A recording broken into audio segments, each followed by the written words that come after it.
What's beauty to you? What's beauty to me? For artists, we fought for so long to have freedom of speech.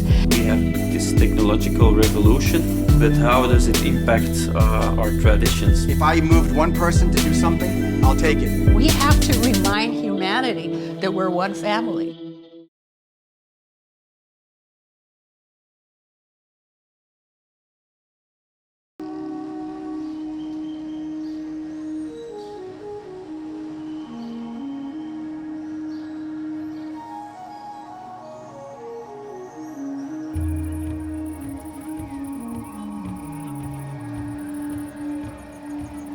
The rhythm and ritual of creating art has long been described by artists as inducing a meditative state that transcends physical barriers to form spiritual connections.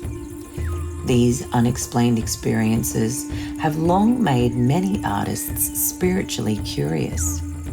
Similarly, in ancient shamanic tribes globally, the rhythm and ritual through artistic expression to create a religious meditative state for spiritual connections has long kept anthropologists and religious scholars equally curious.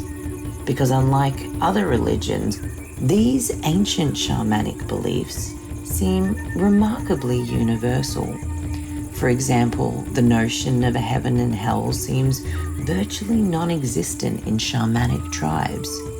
Instead, the concept of spirit guides, karma and soul flight into upper, middle and lower worlds is generally a more prevalent belief. And for our next artist, exploring these larger-than-life themes is a constant source of intrigue and inspiration.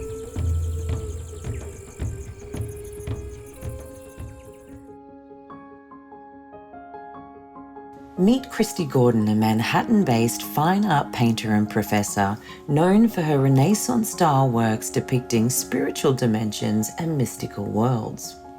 Raised in Canada in a small artists' community in the mountains, Kristy studied fine arts at Ontario College and later earned her MFA from the New York Academy of Art. A sense of wonder and being tapped into nature has always been a driving force in Kristy's work, whereby transformation and spiritual discovery is a constant theme. From the US to Europe to Asia, her work is in over 600 collections around the globe, including the European Museum of Modern Art in Barcelona and the National Academy in New York City.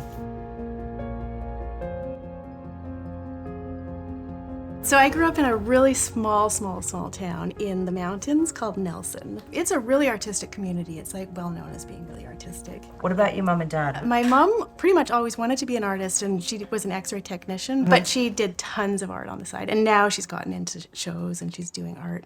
And what about dad? Well, he's a draftsman and he's retired now, but he sometimes would draw us when we were sitting or sleeping, and I was always surprised that he could even draw. He's pretty good. Do you have brothers and sisters? Yes, just one. She's in Toronto. She's an illustrator and she's really amazing. So is America it for you? For now, yeah. I like New York.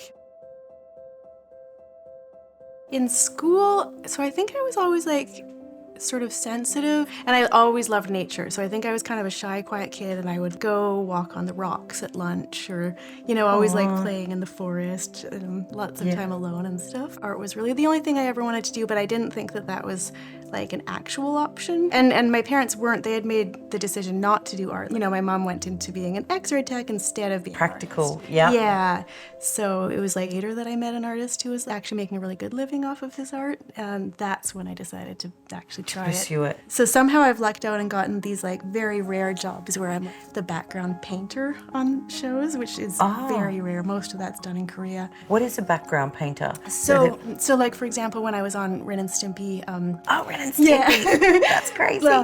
I was designing the the backgrounds and sometimes the colors of the characters in the background so the scene would fit together well. So using, like actual paint on illustration board and playing with techniques like splatter or whatever. And yeah, it was fun. And it was the owner of the company that was a painter on the side, right? Yes. It just all lined up, and then through him I got into galleries, and all of a sudden I was selling all this work, and then eventually I left my animation job. But it was totally... So he was the boss.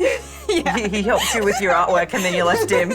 Yeah, well, that show was wrapping up, so it was a different guy that I left when I left animation. Right. So this is kind of like a reworking of Van Eyck's Last Judgment, but it's not the same message as his. And I like having like upper world, middle world, and lower world. It's not necessarily dark, but maybe there's something kind of being regenerated in it. And so in terms of upper world, middle world, and lower world, upper world is angels. This is obviously not finished, Not right? at all finished. Yeah. Yeah. I don't necessarily know if I want them to look specifically like angels. And what's going on in the middle world? What are all these guys? Well, initially they were people crawling out of the ground and getting sucked into the ground, but now... What? How is that the middle world? Crawling out of the ground, getting Everyone's sucked back struggling. into the ground? Everyone's struggling on Earth, but I've added some animals and I'm not sure. This is where artists probably don't like having to explain their work, right? It's hard, yeah. I feel like, also since I'm still like working on it, I'm still kind of like working it out. But Yeah. I don't know, I guess even just life is kind of like this balance between death and rebirth and life. And there's always, Yes. multiple things happening or whatever. Now, I feel like everyone can take their own interpretation away from a painting, just like with music, Totally. right? Yeah. And I think that's the way it should be experienced. But what gives us little hints is what the artist titles the work as. True. Yeah. So what's the title of this? That one's called Microcosm. Okay, I have no idea what it's about. I know. I actually like to choose my titles so that they still don't help that much. Okay, 'cause I like it to microcosm. be a bit ambiguous, but yeah, but it is kind of like all this, people are interlocked and interconnected, and this looks like a very complex scene, but to think that it's just a small piece of the bigger whole of the universe. So it's called Microcosm. Mm-hmm. Okay, what was this called? You haven't titled it yet. I think I'm going to title it As Above, So Below.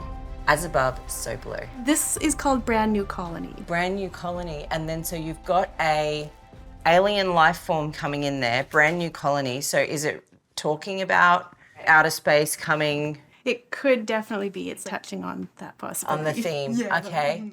Do you believe in aliens or? I guess so. Yeah, I mean, there could be other like dimensions too. There's just so much that we don't understand.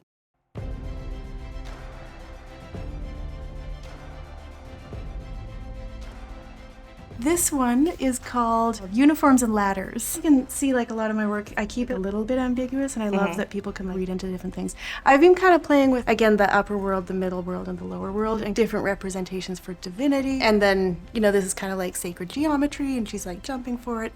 Maybe she's mining into the subconscious, what's happening in the underworld and stuff like that. Do you find it hard to title your work? Yeah, I think because of what you said, how a title like reveals, but I don't want it to be like didactic. I don't want it to like tell what you have to read into it, so it's hard to... You want to leave it open for interpretation. You're very aware that it's not just people on this earthly plane. They almost always do have animals in them, and I like the kind of cutaways too. For some reason, I'm like really interested in that, showing what's beneath, like what's underneath. Is that a pufferfish? Yeah. Kristy's curiosity about religion and spirituality has led her to explore a myriad of spiritual practices that have directly influenced her art. With every spiritual inquiry, Kristy feels a growing sense of intuition. Her works feature a myriad of living and spiritual beings in full focus, as if shot through a hyperreal, multifaceted lens. Some works are directly inspired by dreams or visions that could be interpreted as premonitions, such as Candyland and Strangled Planet, featuring shared struggles later echoed by the pandemic and Black Lives Matter, to her eerie explosion painting that immediately preceded the 2018 Connet explosion, which was local to where she was living at the time. So I actually moved back to Canada for 3 years, not knowing that there was going to be a pandemic, and I was in Nelson kind of right around the pandemic, so I wasn't actually here for all of that, and then I moved back after This is like you tapping into the psychic thing again that you always do. It totally, truly 100% felt like that. Like it was kind of wild. Because you were talking with me about how you can paint different almost political things and then a few months later these things happen. It's weird. Yeah, and you see that in a lot of artists' work because I think we paint sort of subconsciously, like kind of intuitively. Like you're That's what I tapped do. in. Yeah, you do. And then, and so you don't quite know where it's coming from or whatever. And then a lot of the time it does seem to kind of make more sense looking back on it later. The symbolism in your artwork come to you and then you later on go, oh, I wonder what this means, and then you look it up later?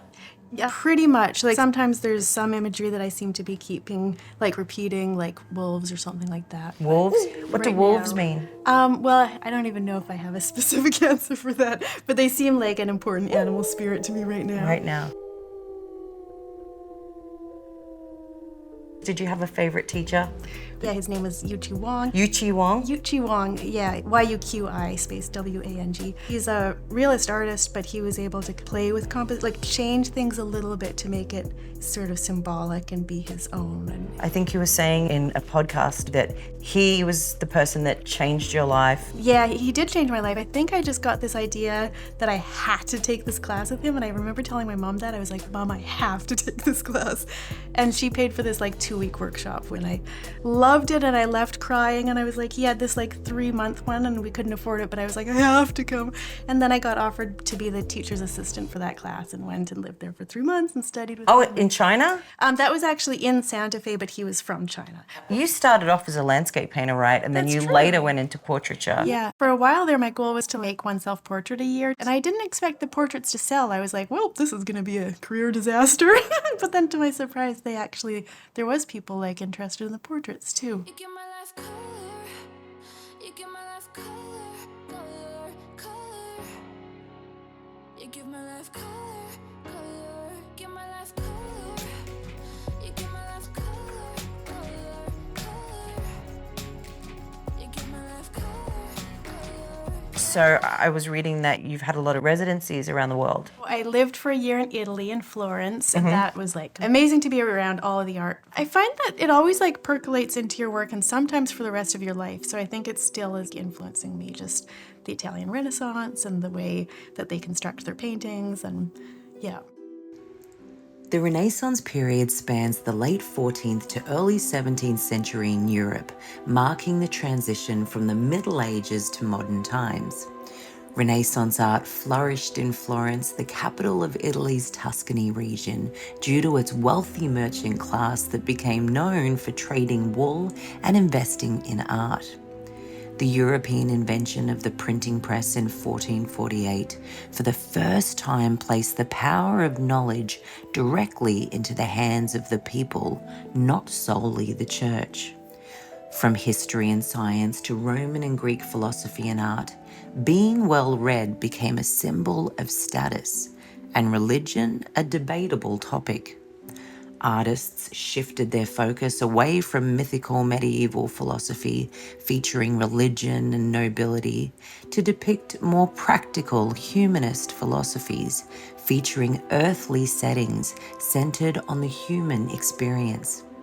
Heavenly features like halos were replaced by human-like interpretations inspired by Greek and Roman art, and flat scenes lacking proportion and perspective gave way to realistic scenes spawned by Michelangelo's invention of linear perspective using bright new oil paints to create a never-before-seen sense of depth, color, and luminosity.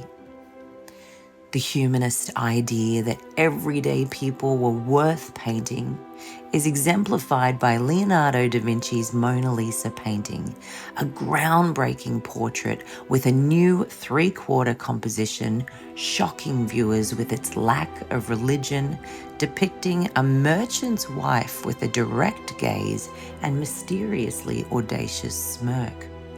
This painting, for the first time, had an emotion that mysteriously seemed to capture her soul. If someone was going to Italy, where would you recommend that they go? Florence.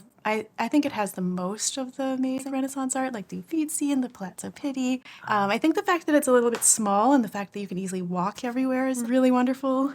So you had a residency in Italy. Yes. Also China? Yeah, for 3 months in China. And that was amazing too. Like, again, like you never know how a residency will kind of trickle into your work, but it always does.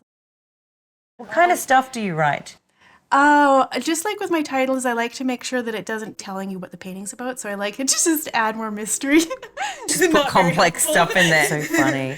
It takes me a long time to Do you figure out ever what put to write. jokes in your artwork? I mean, I feel like there's a lot that I do in my work that's like kind of You do, funny. don't you? Like maybe not obviously. I like humor in art, but I think there's a lot that I do that I just personally think is kind of funny, like even the texts and the scrolls.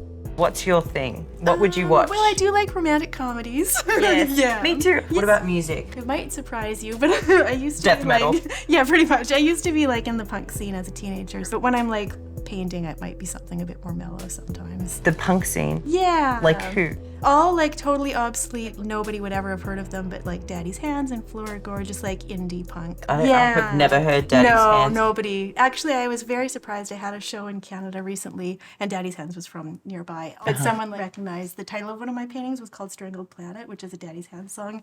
And someone was like, is that a reference to Daddy's Hands? And I was like, shocked.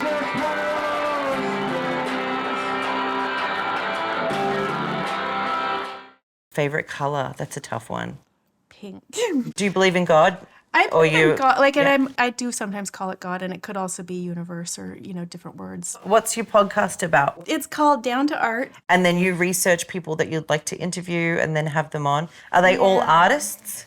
Pretty much, or like art, sort of in the arts, like in some way. Like I had one guy who's like kind of making NFTs and stuff, like Yes. helping people. He's not an artist, but he helps people make NFTs. What do you think of the whole NFT world? Yeah, it's a really like complex topic, and I don't know if I know 100%. I did make an NFT. I just wanted to know more about them because I was like, I don't know anything about them. My work doesn't necessarily have much to do with the digital world. Sometimes it does a bit, like the crossover between reality and virtual reality, but there's a little bit of like, I don't know. Sure, I had one person write to me after hearing my podcast episode that was really disappointed that I was Did an NFT. supporting NFTs. I was like, ooh. I think it's really important that we can like appreciate all different art forms. By blending old master painting with contemporary portraiture, the beauty of Kristy's art lies in the coexistence of mystical and material worlds, featuring a diverse cast of characters impassioned in cinematic scenes championing environmental awareness and equality. From the Quran to the Bible to ancient shamanic rituals, for Kristy, exploring religion and spirituality is an evergreen garden ripe with the fruits of divine inspiration. Essentially, her overall mission is to re-spark that sense of childlike wonder in our everyday lives, reminding us that above and beyond, we're all interconnected.